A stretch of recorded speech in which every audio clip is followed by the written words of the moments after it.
Halo, selamat siang teman-teman dan para pendengar sekalian. Selamat datang di podcast Oral Health Insight, sebuah platform diskusi edukatif yang membahas berbagai isu terkini di dunia kesehatan gigi dan mulut. Saya Beli Belta yang akan memandu jalannya diskusi kita pada hari ini. Topik yang akan kita bedah kali ini merupakan fenomena klinis yang sangat umum ditemukan di masyarakat. Namun, seringkali berdampak besar pada kualitas hidup dan kepercayaan diri seseorang, yaitu halitosis. Nah, untuk mengupas tuntas materi ini dari perspektif medis dan ilmiah, saya telah ditemani oleh dua teman saya, yaitu Kiara dan Dia. Halo Ana dan teman-teman semua, aku Dia. Halo, aku Kiara. Baik, sebelum kita masuk ke pembahasan utama, saya persilahkan kepada Kiara untuk memberikan pencerahan ke kita semua. Sebenarnya, secara medis, apa yang dimaksud dengan halitosis itu?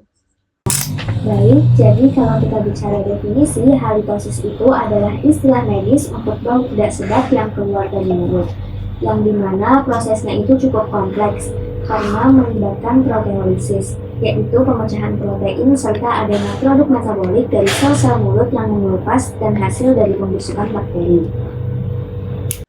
Baik, jadi terdapat proses biokimia yang terjadi di sana. Lalu kira faktor apa saja yang sebenarnya secara spesifik memicu timbulnya aroma tidak sedap tersebut? Etiologi halitosis secara garis besar terbagi menjadi dua. Pertama adalah faktor intraoral, yang mencakup kebersihan mulut yang buruk, adanya karies, gingivitis maupun periodontitis. Kedua adalah faktor ekstraoral, seperti infeksi saluran pernapasan, sinusitis, hingga manifestasi penyakit metabolik seperti diabetes mellitus. Namun, perlu dicatat bahwa sekitar 80 hingga 90% kasus bersumber dari aktivitas bakteri amiloid yang negatif di dalam rongga mulut. Menarik sekali, berarti cakupannya itu cukup luas ternyata. Dia, apakah halitosis ini memiliki klasifikasi tertentu untuk membedakan kondisi antar pasien? Benar Ana, berdasarkan klasifikasi oleh Miyazaki, halitosis secara klinis dikategorikan menjadi 3 kelompok utama. Pertama adalah genuine halitosis, yaitu kondisi bau mulut dapat terdeteksi secara objektif, baik yang bersifat fisiologis maupun patologis. Kedua adalah pseudohalitosis, di mana pasien itu memiliki keluhan atau merasa memiliki bau mulut yang tidak sedap.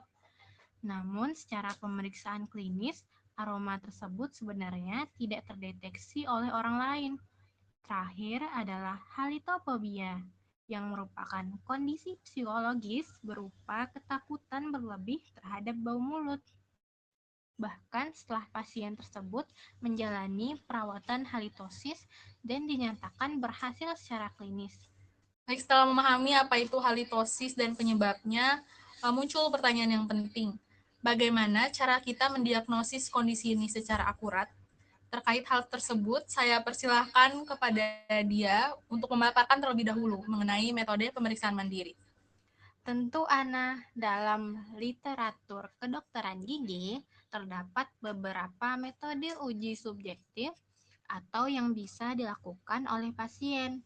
Berdasarkan referensi yang kita pelajari, ada 4 metode utama.